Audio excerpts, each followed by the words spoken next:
Okay, would you believe it? We are back again before the end of 2024. God, I've lost the plot. Shelter FootyCast live from BackChat Studios, the last episode of the year. Skeeter, look, there was, we were in and we were out, and I was on holiday the entire time.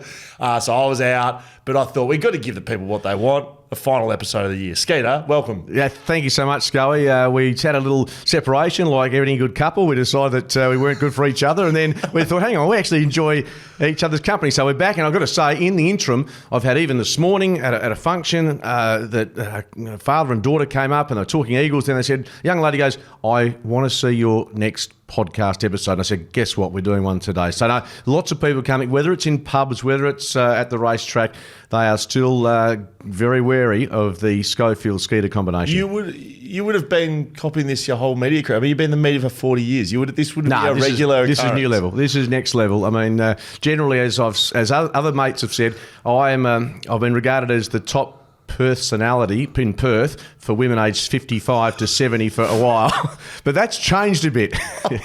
There's now a younger demographic who are actually coming and saying hello, and you know what? It's not because I do radio or TV, it's because I sit next to a buffet like you. Well, that's very good to hear, Skeeter. It was nice to see you at the quiz night we did on Wednesday. I was in Mandurah at the Sports Awards. No, the Sports Awards, acknowledging all the great Mandurah products coming out of there. So there's been a few over the journey.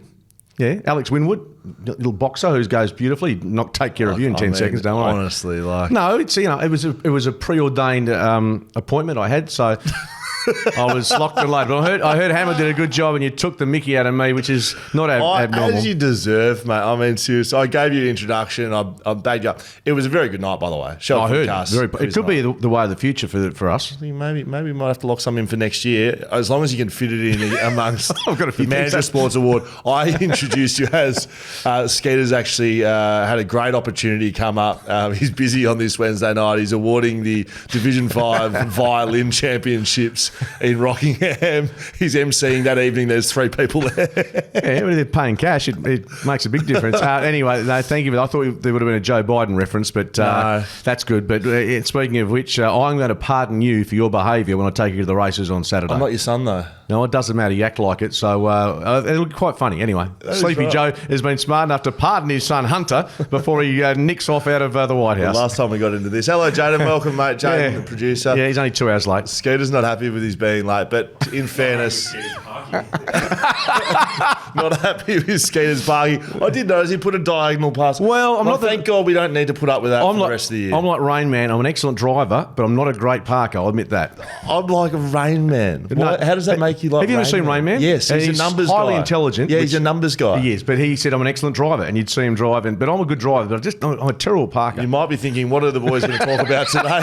Not a lot. I can tell that. Look, I did want to do a final episode of the season. We wanted to thank our audience because as much as we take the piss out of ourselves, we very much appreciate the fact that people actually tune in. And we'd like to take the piss out of you if we get the chance along the way. So, as I said, Skeeter, the FootyCast quiz night was a ripper. Hammer filled in for you.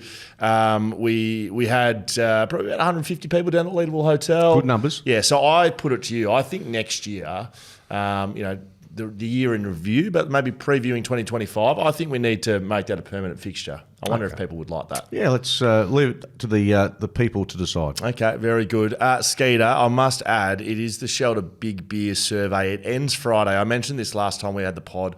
It is a massive giveaway that Shelter are putting together. It's an epic Southwest getaway worth over $4,000.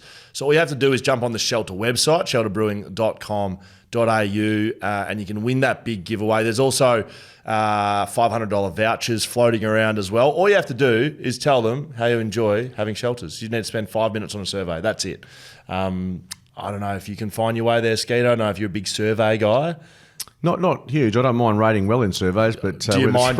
Do you mind getting a $4,000 get? You do huge. You do down that, south. Yeah, that's perfect, particularly if it's this time of the year. Yeah, absolutely. So make sure you get on and do that. So Skeeter, the things that we've missed, and we're going to make this a shorter episode, just a pre-warning. But the things that we've missed over the past little bit that we haven't got together. we never did a review show on the AFL draft. Now, we're not going to go through all of it. Number one, I don't know what happened. You're on holidays. You're away in Sydney or somewhere. Number two, I think we go on Freo and West Coast. There's just a little bit of a review on how they actually did at the draft. Of all reports, West Coast did very well. A draft or trade? Draft is the most recent, yes. Yeah, draft. Yeah, draft. Bo Allen, right? So Yep. they're happy with him. He's the number one West Australian product, according to everyone. They got him at 16. Job Shanahan drifted, apparently. He was a top 20 prospect. They got him at 30 in the second round. He's 194 centimetre forward and can play back at Bendigo. Tom Gross, don't know anything about him. Outside of Bo Allen, to be honest with you. He's a Victorian. Yeah, but we don't know enough about them to give valued judgments, but... Interesting that, and Luca Grego, who's gone into the number 31 Skeeter. Wow. He looks $1 million, got to be honest. So the 27's been moved on, as in Jack Darling's number's been moved on. So too has the number 3 of Andrew Gaff's. Yeah, there's a few anyway. So there's some numbers that have been changed, and yours is. Yes. And I'm guessing at the Eagles season launch next year, you will present that number to him. I hope so. I haven't had an invite down to do that yet, so I hope that's me. If it's not, I'll be disappointed. It might be Martin Nikoski used to wear it as well. Yep. Hamish Davis as well from Claremont. So interestingly enough, 2 West Australians, 3 Victorians. Do you think the Victorian stuff has something to do with Harley Reid? I would say it does. You put more interstaters around him. It's a smart business decision. Yeah, look, but yeah, it doesn't matter if they're Victorians. They've got to also end up having a connection with him as well. So I think you go with the best talent and hope that, look, from a WA perspective, those Victorians, you mentioned one of the young blokes, a tall forward but can play back. And that's important, I think, given what the Eagles potentially could be facing next year. And that's if McGovern goes down, if Edwards goes down, they are so skinny down back. Now, he might not be the player ready to go, but they need something in the next year or two defensively. I noticed that Denver Granger Barris has been given a chance at Carlton, a train-on situation. So, but yeah, that's the concern for me down back, as we know, for the Eagles. And the 2 WA guys, Bo Allen, it was interesting on the night, just briefly with the draft, that the Eagles and Port Adelaide did a bit of a swapsy, which I'm sure they'd chatted about the prospect. I think 15 and 16 got swapped. Either way, it was so that Bo Allen would still remain under West Coast's esteem, and then Port would get their man, and Fremantle was sort of waiting in the wings for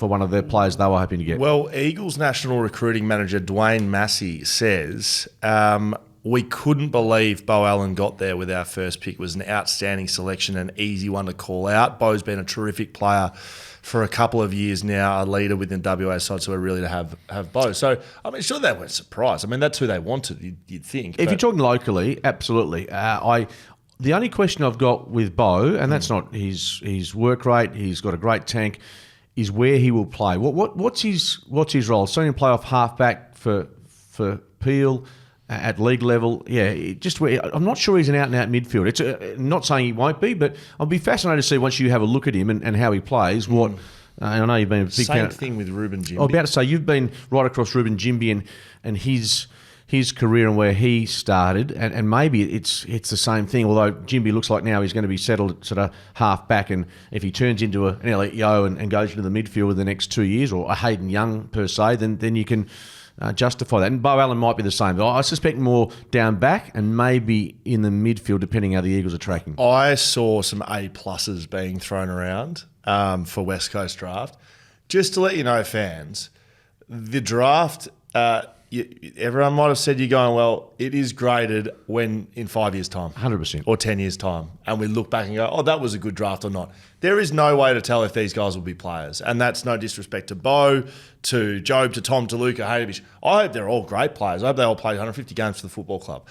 But right at this point in time, those draft picks literally go in the bin. It doesn't matter if you're 16, you're 65, you're a rookie draft, you get on the list. It's what you do and apply yourself once you're on there. So we won't know what that draft looks like for quite a few years' time. But by all reports, it's going well. Have you got a little bit of mail coming in here? No. I'll just turn my phone on to aeroplane mode. I thought you were getting a bit of money. No. What my point off the back of that was, isn't it funny? You know, clubs get absolutely whacked because they didn't take Buddy Franklin early, and Richard Townley got taken. But not at the 2 time. weeks after the not draft. at the time they don't. Correct. In 5 or 10 years. So everyone's a smart aleck.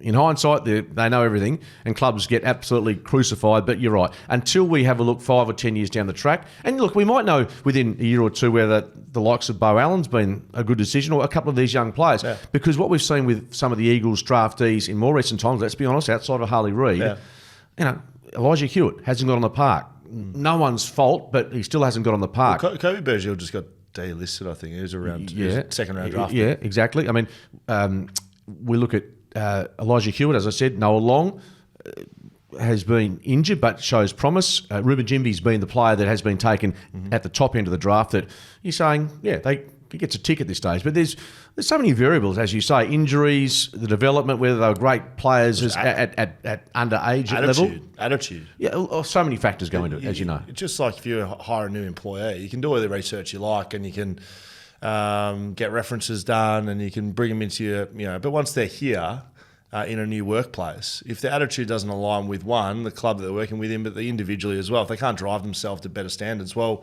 you won't know that until they're there. So we won't know that. Fremantle Dockers, look, I have no idea who these lads are. I'm just being honest. Murphy Reid, their first round draft pick, he was 17. They got him after. I'm sure they would have loved Bo Allen. He's a Victorian. Charlie Nichols, 196 centimetre forward from South Australia. They'll be looking to play him maybe back, I reckon. They'd have to have added depth in their back line. They've got a reasonable amount of height in their back line with if they're all fit. I mean, correct. Pierce, Cox and Pierce have been injured. So if those two are healthy, I mean, their back line looks pretty well stacked, but that's at full strength. Jaron Carr. No surprise. Father-son. Matthew. Yeah, really interesting pick because he was decided not to nominate for the mid-season draft. Saw a bit of him playing at Waffle level. And so I think he did really well, albeit it was, I think, the 2K time trial or something of that nature a week or so ago. So that's a father-son pick, which like it or loathe it, the way it's done, because it's given the reigning premiers arguably the number one pick in the draft. Yes. The Ashcroft dynasty continues. But that's fascinating to see how Jaron Carr, what he can do over the next couple of years. It's a little bit speculative in the sense of will he get there? Not sure, but under the father's son, it's certainly worth the roll of the dice. It's good they got another 6 months to look at him, really. Not 6 months, but 3 months to look at him, play a bit more waffle footy and have a look. And they took Aidan Riddle, a ruckman out of Claremont in the rookie draft. So that's Freo's hand. Again, look, we chatted to Simon Garlick, CEO of Freo, during the week, and brilliant chat. I mean, his story, and if you are listening to this, I'd love you to go over to BackChat next Wednesday to listen to the full chat. We spoke for about an hour and a half. Mate, he was CEO of the Western Bulldogs 6 years after he retired. Let me put that in context for you, Skater. Will Schofield announced as the CEO of West Coast in 2025. That I'm not joking. That's what that is. So, and you would laugh at that, right? No, but probably underprepared. In terms of being a CEO, you might have done work prior to that, but that's a leap into the unknown. It's just a great story. I think it's super interesting. I asked him about what that was like, and he was really honest about it. He said at times he just had no idea what he was doing. Yeah. But to see him now, 10 years down the track after that and leading Freo, and I think if you're a Freo fan, you've got to listen to that interview. And I speak a lot about the list and where it's at and the disappointment of last year. But I just think them as a football club, and looking at this draft, they've got 3 picks plus a rookie. They know they are in the window. Like this year, they need to play in finals and win a final. That's a minimum. That's a minimum pass mark. Everyone says, could they win the flag? They could. Not sure how many clubs have won a flag after finishing outside the 8 the previous year. I'm sure there are some. There has to be. There has to be. But yeah, it's very difficult to do that. I'd say that. But given what they showed us this year, I think you're on the money. I think they've got to make the 8, otherwise the coach is under a massive amount of pressure, and they have to win a final. And you can look back on this year and all the close games they lost. They have to address that, win a final, and look, finish top 4 ideally, but certainly win a final and show us that they're a step or two away, if not really closing in on that elusive flag. A couple of little ones to run around here. Did you see Gold Coast new rebrand? I saw their new logo. Do you like it?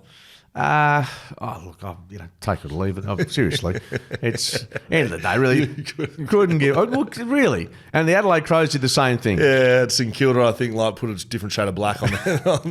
Well, what I did see was the Sydney Swans training in their pre-season gear in maroon-coloured outfit, which, given what happened in September this year, seemed a bit strange. You weren't happy with them, right? Yeah. Well, I'm sure just a bit of a reminder of they got absolutely torched by the team in maroon. You've led me in beautifully, Skeeter. Dean Cox is the coach of the Sydney Swans. We have not spoken since that happened. I remember sitting next to his uncle, George, not so long ago, and trying to work out how this is going to play out, because Coxie's been patient, John Longmire's been successful, and in the blink of an eye, maybe it was longer than that, but I think it caught most of us off guard, the fact that Horse said, it's time, I'm ready to go.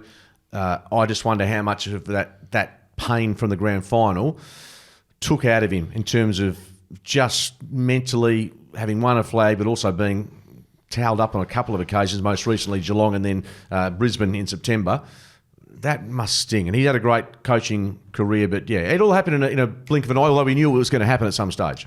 Yeah, I saw him, they've released him speaking to the players, highly emotional. And I think what you forget about with coaches or players, you forget about, we do it all the time, you forget about the person. And so, yeah, no doubt losing those grand finals would have hurt him. Like, he's a person. He's not a robot, and he's not some super being that doesn't. Like, that would have shattered him. Like it shatters the players. Like it shatters the supporters. Yeah, and by all accounts, he's a really good individual, good human being. Comes from a good family. So I wish him well in the future. He'll obviously be spoken about every time a coach is under pressure in 25 or 26, because he's the obvious candidate to come in. Nathan Buckley sort of just shuffled down the pack, but Longmire's the guy that you think, well. Possibly. Coxie, I think, has got the toughest job in footy, almost. Oh, that's not bad. I mean, 2 years out of 3, having reached almost the summit but been whacked, I just think it's a lot easier coming in as Andrew McQualter in some ways than it is for someone like Dean Cox. Well, what would be interesting, and I saw Dean Cox's address to the players as well. We don't get every bit of it, but you got the gist of it. He knows he's going to be a different coach as a head coach to an assistant coach, and that is absolutely true. Coaches that have been through the system as an assistant coach, which is most, you hear players that have been coached by them as an assistant coach and then see them as a senior coach, and they're different. Like, Adam Simpson, Xavier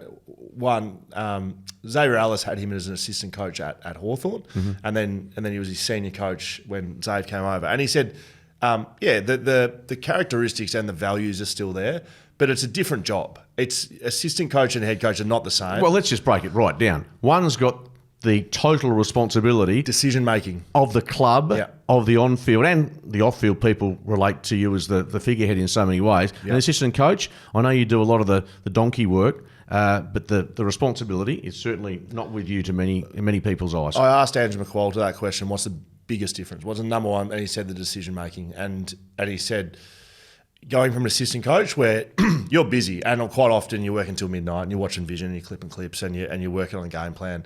You're not making a lot of decisions. You're just working and providing input to the coach to use as an end decision. Yeah, you're working and you're providing feedback and you're building relationships. Head coach. Wake up in the morning and go to bed at night. All consuming. And you're just making decisions. What do you think about this? What are we doing here? How exhausting would... that's why they change.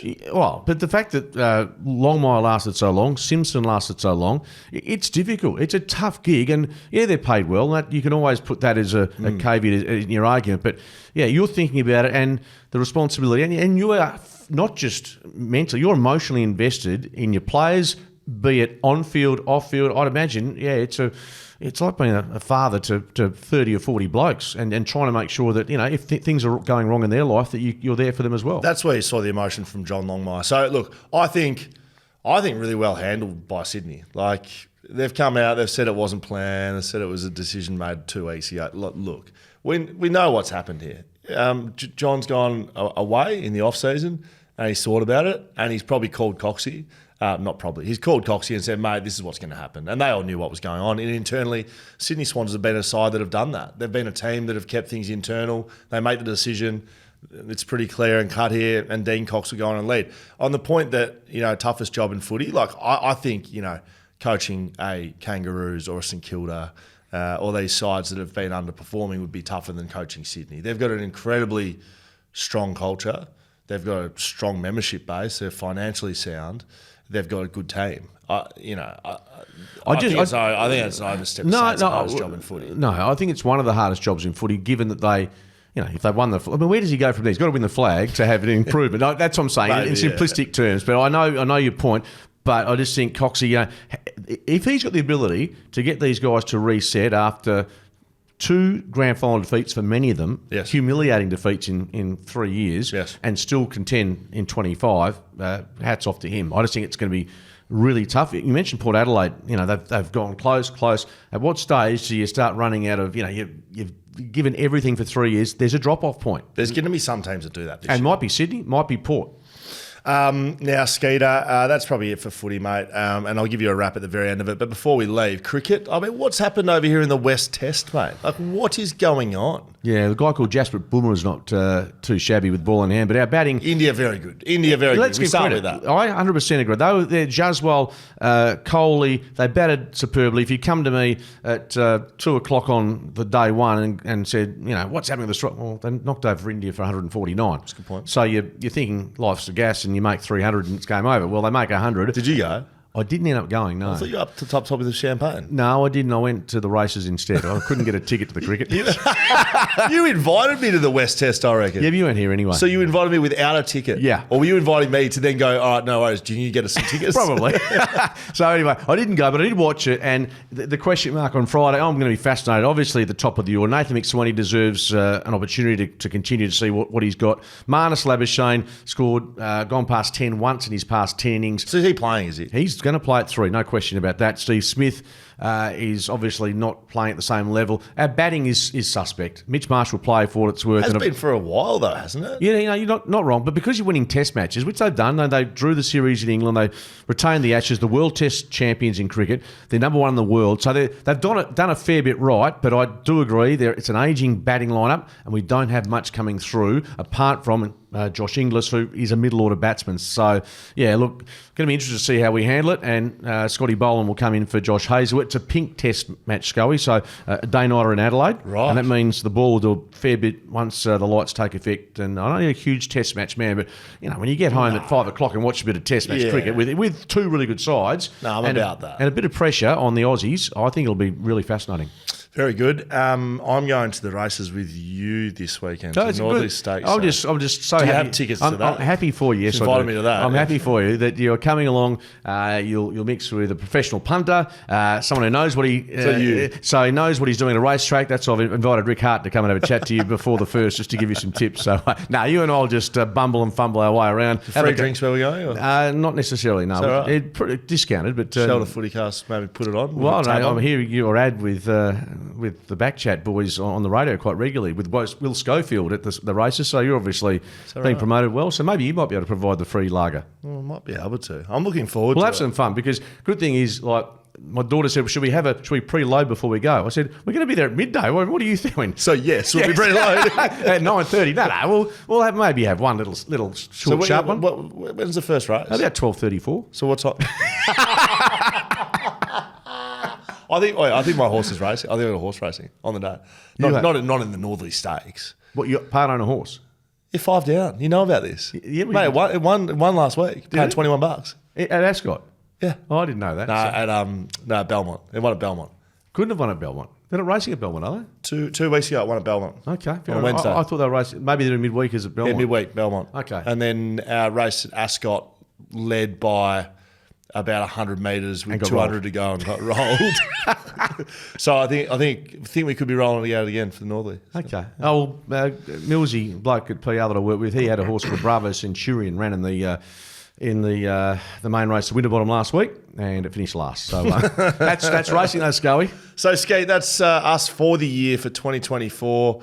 I mean, what's been your favourite part of the year, mate? Like, what's I just wish there'd be less communication between you and my family about my faux pas around the house or my inadequacies, because I'm starting to feel like I need to try and get some mail back on you. So I'd like the intel to stop to some degree. Can I just say, I have not once contacted your wife, your beautiful wife, or your beautiful daughters once. I've never contacted them. They contact me, and then I say, "Tell me more."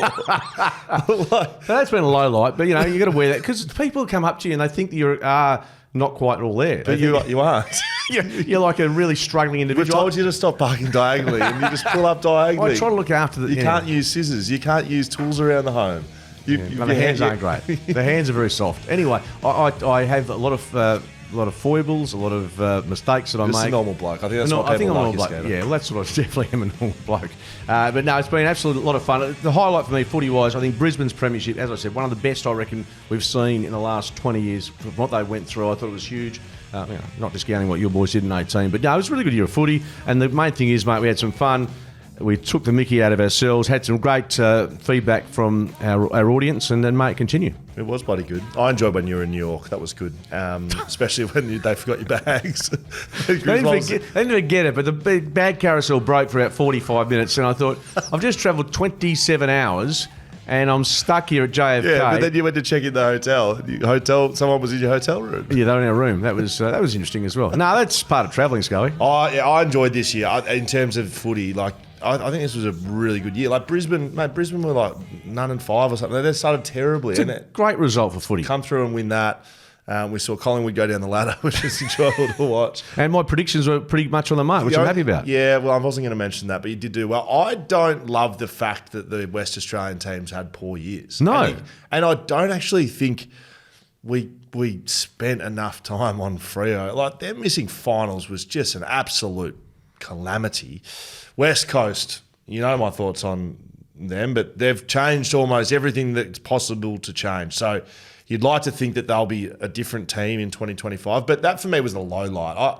You and I don't like talking about negative things. I don't like being negative. I mean, the best people get angry at me when I'm negative about West Coast. It's like, well, what are you going to do there? Losing by bucket loads of points and not competitive. Yeah. I can't do much else than that, but I'd much rather be pumping them up, Skeeter. Of course. And whether it's the Dockers, whether it's the Eagles, at least one team going well, and it doesn't worry me, to be honest with you, who's going well. But you're right, you want to be talking about one of our teams in September, most likely next year, it'll be Fremantle. But if you're a West Coast supporter, I said to a couple this morning I spoke to, I said, look, if you can win 7 to 9 games, that might be fanciful, but it's probably the realistic aim. If you can win, what did they win, 5 this year? Yep. Yeah. So if you can win 9 games, for instance, they're gonna be trying to be better than last year. They have to be. I mean, and the year before they went through. I think they spent 12 months too long on this, to what we now know as a rebuild. But they took too long to get to that point. But no point talking about what's not happened. Let's work out what's going to happen in the future. Give you a little scoop. Little scoop. Spoke to Andrew McQualter with Fox Footy last week. You had to sit down with him, 45 minutes. Peppered him a little bit on the game plan, and I was impressed with what he had to say about the game plan. I think people are looking at it to be this Richmond game style for West Coast, which was a bit ugly. Yeah, and but effective. And of course, he's going to have that in his game plan. He's spent 10 years at Richmond. But what people forget a little bit is his time at Melbourne, and he said a lot of the defensive elements of what Melbourne do behind the footy, he's bringing to West Coast. So I think his words were, our game plan starts from the back line, which, as you can imagine, I just got up and about. He's very much a turn the footy over, and there's not a lot of great difference between game plans for the AFL. I just think West Coast fans have got a bit of positivity to look forward to. I'm looking forward to next year. In the meantime, while you're watching the cricket, while you're waiting for me and Skeet to return, some point in January, February, I don't know when we'll be back. We'll see how we'll communicate via socials. We'll see if we can pull you out of the spreadsheet you're building over the holidays. Make sure you're drinking Shelter, because we can thank our fans, we can thank the audience, we can thank footy, but Shelter do make this show happen. Absolutely. So we very much appreciate that. We will be kicking off a live show down at Shelter Brewing in the new year. That will be happening, Skeeter, and you will be there. But I want you to drink Shelter because they allow us to be here, and without them, we wouldn't be here. So make sure if you're having a beer, have a Shelter, and you can on the website right now, shelterbrewing.com.au, use the code ShelterFootyCast for 10% off. I don't know how much I can do more for you. The beers are beautiful. Get your 10% off. Shelter FootyCast on the website.